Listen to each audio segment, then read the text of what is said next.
My sister claimed my adopted daughter isn't part of the family, and only her son will receive a $1 million inheritance. So I kicked them out of the party and removed her family from the list of heirs. They are blowing my phone now. I'm Catherine and I grew up in what you might call a big family. Dad was hell-bent on having a son, so they kept trying over and over. Mom got pregnant again and again until the doctors finally put their foot down. No more, they said. It's too risky. That's when Mom and Dad finally threw in the towel on their dream of a boy. Being the oldest, I got stuck with a lot of the grunt work. Don't get me wrong, I loved my sisters, but sometimes it felt like I was more of a parent than a sibling. I had to grow up fast, you know? While other kids were out playing, I was changing diapers, doing laundry, and helping Mom with everything around the house. Things really changed when my youngest sister was born. It was like Mom and Dad suddenly remembered they were parents. They showered her with attention, bought her the best toys, signed her up for every club and activity under the sun. Whatever she wanted, she got. One day when I was about 14, I overheard Mom talking on the phone. I just don't have time for the older girls anymore, she said. Catherine's handling it though. She's such a good helper. Helper. That's what I was reduced to. Not a daughter. Not even a sister. Just a helper. But I had a secret that kept me going. My grandmother, Mom's mother. They'd had some big falling out years ago and hadn't spoken since. But I'd managed to find her number and we'd been talking in secret. As I got older, I started to dream about college. I wanted more for myself than just being the family babysitter. But when I graduated high school, Mom and Dad dropped a bombshell on me. There's no money for your education, Catherine, Dad said, not even looking me in the eye. You need to get a job and help out financially. We need to save for your sister's education. That night, I cried myself to sleep, feeling trapped and hopeless. But then I remembered my secret weapon, Grandma. The next day I called her, spilling out everything between sobs. Don't you worry, sweetheart, she said, her voice firm and determined. I'll pay for your college. You deserve a chance at a better life. And just like that, a whole new world opened up for me. I applied to colleges in other cities, dreaming of a fresh start. When I got accepted to study economics, I was over the moon. But my parents, they didn't see it that way. You're abandoning your family, Mom accused, her eyes cold. After everything we've done for you. Done for me? I couldn't believe what I was hearing. I've been raising your kids since I was a kid myself. Get out, Dad said, his voice low and angry. If you're going, then go, but don't expect any support from us. I packed my bags that night, my sisters watching with tear-filled eyes. Don't go, Kathy, they pleaded. I have to, I told them, hugging each one tight. But I'll always be here for you, always. As I walked out the door, I heard Dad's voice behind me. Girls, you are not to have any contact with Catherine, do you understand? As I settled into college life, I felt like I could finally breathe. The campus was bustling with energy, and for once, I didn't have to worry about anyone but myself. But even as I embraced this new chapter, I couldn't shake the feeling of guilt. I missed my sisters fiercely. Despite my parents' ban, I couldn't bear the thought of completely cutting ties with them. One night, I got a call from an unknown number. My heart raced as I answered. Kathy? It was my second youngest sister's voice, barely above a whisper. Emily? Is that you? I could hardly contain my excitement. Yeah, it's me. I'm using my friend's phone. Mom and Dad can't know. We talked for hours that night, catching up on everything. Emily told me how things had changed at home, how our parents were even stricter now, and how much they all missed me. Even Sarah? I asked, referring to our youngest sister. There was a pause on the other end. Sarah, she's different, Kathy. She told Mom and Dad about us calling you. They took our phones away, but don't worry. We'll find ways to keep in touch. We love you, Kathy. Those secret calls became my lifeline. My sisters, except for Sarah, would use their friends' phones to reach out to me. We'd talk about their lives, their dreams, and I'd share stories about college. It wasn't the same as being there, but it was something. Meanwhile, I threw myself into my studies. Economics fascinated me, and I found myself excelling in my classes. My professors took notice, and soon I was being recommended for internships and special projects. As my college years flew by, I couldn't help but think about my family back home. I'd hear snippets from my sisters about how Sarah was still the golden child, how she was in all these clubs and always the center of attention. Mom and Dad are talking about sending her to some fancy private school. My sister Jessica told me during one of our secret calls. What about you and Emily? I asked, already knowing the answer. Oh, you know, Jessica said, trying to sound nonchalant. We'll probably just go to the local high school. It's fine, really. But I knew it wasn't fine. I knew how it felt to be overlooked, to be treated like you didn't matter as much. It broke my heart that my sisters were going through the same thing. As graduation approached, I felt a mix of excitement and anxiety. I'd done well in college, thanks in no small part to my grandmother's support. She'd been my rock through it all, always there with a kind word or a bit of advice when I needed it. I'm so proud of you, Catherine, she told me over the phone one night. You've overcome so much. Your grandfather would have been proud too. The day of my graduation, I scanned the crowd hoping against hope that maybe, just maybe, my parents and sisters would be there. But they weren't. The only familiar face in the sea of people was my grandmother's, beaming with pride. Fresh out of college, I hit the ground running. The job was challenging, but I thrived on it. Months flew by and I settled into a routine. Work, gym, home, repeat. It wasn't exciting, but it was mine. I was building my own life on my own terms. Then came the company's annual corporate party. I almost didn't go. Large gatherings still made me a bit uncomfortable, but my colleague Jen insisted. Come on, Catherine, she pleaded. It'll be fun. Plus, I heard some bigwigs from our partner companies will be there. Great networking opportunity. The party was in full swing when I arrived. Soft jazz played in the background as people mingled, drinks in hand. I was about to make a beeline for the punch bowl when I quite literally bumped into someone. Oh, I'm so sorry, I stammered, looking up to see a pair of kind brown eyes. No harm done, the man said with a warm smile. I'm Michael, by the way. I don't think we've met. Catherine, I replied, shaking his hand. I'm from the economics department. We got to talking, and I learned that Michael was an executive from one of our partner companies. He was smart, funny, and easy to talk to. Before I knew it, hours had passed. As the party wound down, Michael asked for my number. I'd love to continue this conversation over coffee sometime, he said. I hesitated for a moment, then thought, why not? I'd spent so much of my life taking care of others. Maybe it was time to let someone take care of me for a change. Our first date turned into a second, then a third. Before I knew it, we were officially a couple.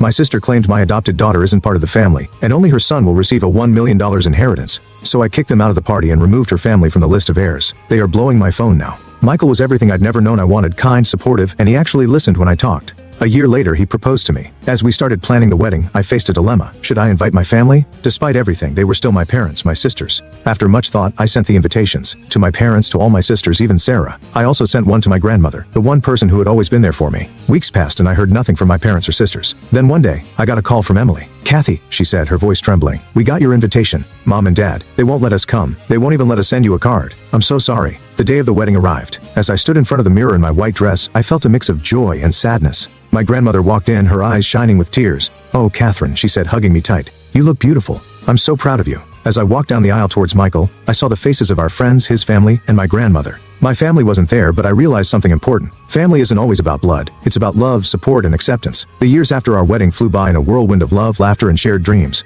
Michael and I settled into our life together, both of us continuing to work and build our careers. We traveled, we explored new hobbies together, and we talked endlessly about our future. And then we decided to start trying for our baby. Months passed, then a year, then two. Nothing happened. We went through all the tests, tried every recommendation, but still no baby.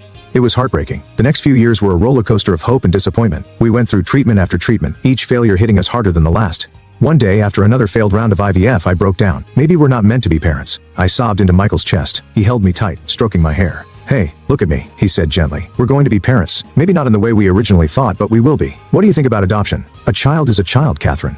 All they need is love, and we've got plenty of that. His words warmed my heart, and I felt a glimmer of hope. Okay, I said, wiping my tears. Let's do it. Let's adopt.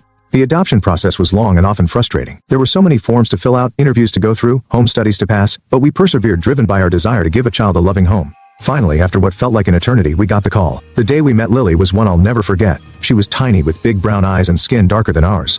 She looked scared and confused, clinging to her social worker's hand. I knelt down to her level. Hi, Lily, I said softly. I'm Catherine, and this is Michael. We've been waiting a long time to meet you. She looked at us warily, then back at her social worker, who nodded encouragingly. Slowly, Lily reached out and took my hand. In that moment, I fell in love. This was our daughter. I didn't care that she didn't look like us or share our DNA. She was ours and we were hers. When Lily was about 5, we sat her down and explained in simple terms how she came to be our daughter. We showed her pictures from the day we met her, told her how much we'd wanted her, how we'd fallen in love with her the moment we saw her. Lily listened intently. Her brow furrowed in concentration. When we finished, she was quiet for a moment. So, you pick me? She asked finally. I smiled, tears in my eyes. Yes, sweetheart. Out of all the children in the world, we picked you, and we'd pick you again every single time. She beamed at us, then threw her arms around us both. I love you, Mommy and Daddy, she said. As I held my daughter close, I thought about my own childhood. The pain, the neglect, the feeling of never being good enough. I vowed then and there that Lily would never feel that way. She would always know how loved and wanted she was. Life has a funny way of bringing you full circle. One day, Michael said his company had opened a branch in my hometown, and he will become the head of this branch. The move was chaotic, as moves tend to be. But as we settled into our new home, I couldn't shake the feeling that I needed to reach out to my sisters. My parents had passed away a few years back. I hadn't gone to the funeral. But my sisters, maybe it was time to mend those fences. I reached out to Jessica and Emily first. They were cautious at first, but eager to reconnect. We met for coffee, and it was like no time had passed at all. They cooed over pictures of Lily, told me about their own families, their kids. We've missed you so much, Kathy, Emily said, squeezing my hand. We're so glad you're back. For a while, everything was perfect. We started having family gatherings, holiday celebrations. Lily was thrilled to have cousins to play with, and I loved seeing her surrounded by family. But then there was Sarah, our youngest sister. From the moment we reconnected, I could tell she hadn't changed much. She was still the spoiled, entitled girl she'd always been, now grown into a woman who thought the world revolved around her and her family. At our first big family gathering, Sarah showed up with her husband and their son Tommy. From the moment they arrived, it was clear that Sarah saw this as a competition rather than a reunion. Tommy, show your aunties how well you can sing, she'd say, pushing her son forward.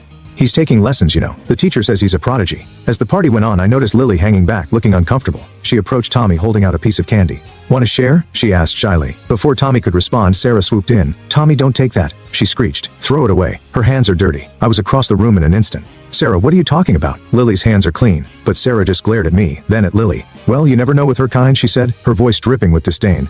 Come on, Tommy, let's go play with your real cousins. I stood there shocked and hurt. Did she really just say that about my daughter? From that moment on, things were tense. Sarah made it clear at every gathering that she didn't consider Lily part of the family. She'd loudly proclaimed that Tommy couldn't play with Lily because who knows what diseases she might have, or we don't know her genetic background. Each time I'd confront her, defend my daughter, but the damage was being done. I could see Lily withdrawing, becoming quieter at these family events. One day, I made a decision.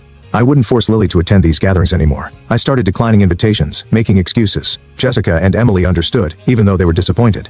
As the dust settled from our move and the family drama that ensued, I found solace in my visits to Grandma. She had been my rock through everything, and now in her twilight years, I wanted to be there for her as much as she had been for me. Every weekend, Lily and I would make the short drive to Grandma's house. She would be waiting on the porch, her face lighting up as soon as she saw us. "There's my girls," she'd call out, arms outstretched. Lily would race up the steps, throwing herself into Grandma's embrace. My sister claimed my adopted daughter isn't part of the family, and only her son will receive a $1 million inheritance. So I kicked them out of the party and removed her family from the list of heirs. They are blowing my phone now. "Grandma, I missed you." Watching them together always warmed my heart. Grandma doted on Lily, showering her with love and attention. She never once treated Lily differently because she was adopted. To Grandma, Lily was family, plain and simple. As the months passed, Grandma's health began to decline. Our visits became less about long talks and more about quiet companionship. Lily would read to her or show her drawings she'd made. Even in her weakened state, Grandma's love for us shone through. The day Grandma passed was one of the hardest of my life. We'd been there with her at the end, holding her hand as she slipped away peacefully.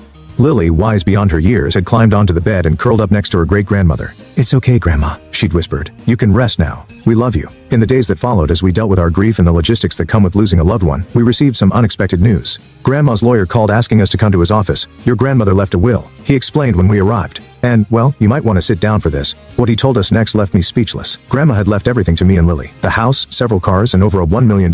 "Your grandfather was quite successful," the lawyer explained. "And your grandmother was an astute investor. She had intended to leave it all to your mother despite their estrangement. But when your mother passed, I nodded, understanding. Grandma had changed her will, leaving everything to us. When word got out about the inheritance, my phone started ringing off the hook. Jessica and Emily called to congratulate me, saying I deserved it. But then came the call I'd been dreading. "Sarah, Catherine," she said, her voice sickly sweet. "I heard about Grandma's will. So, when are you sharing the inheritance with the rest of us?" I felt a flash of anger. After everything she'd said and done, how dare she? "I'm not," I said firmly. "The inheritance is for me and Lily. That's what Grandma wanted." "But that's not fair," Sarah screeched. "I'm family too, I deserve." I cut her off. "No, Sarah, you don't. Goodbye." And I hung up. As I put down the phone, I felt a weight lift off my shoulders. For so long I tried to please everyone to be the perfect daughter and sister, but now I realized it was time to put my own family first. It was Jessica's birthday, and despite my reservations, I decided it was time to make an appearance at a family gathering. When we arrived, the party was in full swing. Jessica's backyard was filled with laughter and chatter. Kids ran around playing tag while adults mingled, drinks in hand. For a moment it felt like old times. Jessica embraced me warmly. "I'm so glad you came, Kathy," she whispered. I could see the genuine happiness in her eyes. For the first hour or so, everything was fine. Lily joined her cousins on the lawn, their laughter floating across the yard. I relaxed a bit, thinking maybe this wasn't such a bad idea after all. But then I saw Sarah. She was moving from child to child, whispering in their ears. I couldn't hear what she was saying, but I saw the way the kids' eyes widened, the way they glanced at Lily. Suddenly, Lily was standing alone. The other children had moved away, forming their own group, pointedly excluding her. I watched as my daughter's face crumpled in confusion and hurt. Before I could react, Lily ran to me, tears streaming down her face. "Mommy," she sobbed. "They don't want to play with me anymore. They said I'm sick and not really family." Rage boiled up inside me. I hugged Lily close, then marched over to Sarah, who was watching the scene with a smug smile. "What the hell do you think you're doing?" I demanded, my voice low and dangerous. Sarah's smile didn't falter. "Oh, calm down, Catherine. I'm just telling the children the truth. They deserve to know about her condition." "Condition?" I spat. "The only person with a condition here is you, Sarah. Your behavior is disgusting." By now we'd drawn a crowd. The other adults were watching, wide-eyed, as the confrontation unfolded. Sarah's face twisted into an ugly sneer. "My behavior? That's rich coming from you, Catherine. You who shamelessly took Grandma's money, robbing the rest of us of our rightful inheritance. And for what? To give money to that girl who isn't even really part of this family?" Gasps echoed around us. "How dare you? I see that Lily is my daughter. She is as much a part of this family as anyone else." Sarah laughed. A cruel mocking sound. "Family? She's not even related to us. She's just some random kid you picked up. Probably born to drug addicts or criminals. She has no right to our family's legacy." I was shaking with fury now. "You don't know anything about Lily or her birth parents. And it doesn't matter. She is my daughter and I love her more than anything in this world." "Love?" Sarah smeared. "Is that what you call it when you use a child to steal from your own family? Face it, Catherine. You're nothing but a thief using that girl to get Grandma's money. Well, we won't stand for it anymore. It's time you shared what rightfully belongs to all of us." I was about to respond when Jessica stepped forward, her face set in determination. "That's enough, Sarah," she said firmly. "You have no right to speak to Catherine like that, or to treat Lily this way." Sarah's eyes widened in shock. "What, you're taking her side?" Emily joined Jessica, standing beside me. "We both are. Catherine has always been there for us, even when our own parents weren't. She raised us, Sarah. She deserves every penny of that inheritance." I felt a lump foam in my throat, touched by my sister's support. Sarah's face contorted with rage. You traitors, how dare you? You're betraying the memory of our parents, Emily scoffed. Our parents? The same parents who neglected us and showered you with attention? The same parents who cut Catherine off for daring to want an education? Jessica nodded. And let's not forget, Sarah, how you took Mom and Dad's house and all their savings after they died. You didn't share a cent of that with any of us. I gasped. This information new to me. What is that true, Sarah? Sarah's face paled, her mouth opening and closing like a fish out of water. It's true, Emily confirmed. She got everything when Mom and Dad passed, and she never once offered to share. A wave of disappointment and anger washed over me. All this time, Sarah had been accusing me of theft when she'd done the very same thing. Sarah, I said, my voice steady and firm. I think it's time for you to leave. You can't make me, she started, but Jessica cut her off. Yes, she can. This is my house and I want you to go. We're all tired of your tantrums and your cruelty. Until you can treat Catherine and Lily with respect, you're not welcome here. Sarah looked around, realizing she was outnumbered. With a final glare, she grabbed her son's hand and stormed off. As the gate slammed behind her, I felt a weight lift off my shoulders. I turned to my sisters, tears in my eyes. Thank you, I whispered. Later that night, I made a decision. The next day, I called my sisters and told them my plan. Despite their protest that I didn't need to do this, I insisted. I gave them the house and the cars, keeping the $1 million for our family. With the inheritance settled, I felt a sense of peace wash over me. I transferred half of the money to a trust fund for Lily's future, ensuring she would always be taken care of. The other half, Michael and I decided to use for our family. We'd take that trip to Disney World that Lily had been dreaming of. We'd renovate our home, creating the perfect space for our little family. And maybe, just maybe, we'd look into adopting another child, giving Lily the sibling she'd always wanted.